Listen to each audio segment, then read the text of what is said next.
I just watched a very disturbing video today of a black female saying that all white people need to pay reparations to to right the wrongs of our great great ancestors.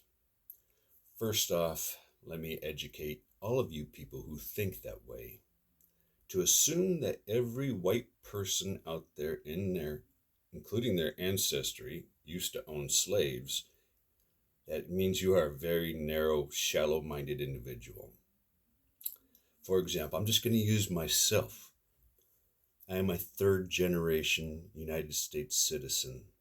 My grandmother and grandfather migrated here from Europe. They were not slave owners. My grandmother came over when she was 7 years old, right? With her aunt, with paperwork, legal paperwork. She did not own slaves. He did not own slaves. I've never owned slaves. My mother never owned slaves. You were never a slave. Your grandmother was never a slave. To right the wrongs of the past, hello, because of the Republican Party, you are free now. You have the right to vote. You have the right to own property. You have a right to own a weapon. You have a right to serve this country in combat if you want, like I did. You have the same opportunities growing up through life as I did. Oh, you're going to think, oh, well, white people just got an advantage. That's not true. I grew up in the slums of the black neighborhood. Not true at all. Poor asses of the poor. Looking in the refrigerator and there's fucking nothing in there but a fucking rotten apple and a can of soup in the kitchen cabinet. Poorest of the poor. Shit. Same opportunities. In fact, when I was in grade school, I was friends with two Vietnamese brothers. Their dad was a combat veteran, obviously married to a Vietnamese lady. They didn't speak very good English, so they had to learn English, right? One more hindrance that you and I, the average person, does not have to deal with because we are born into that. So they had to learn English. And then, you know what, as they grew up and became doctors. Imagine that, both of them became doctors. You know what I became?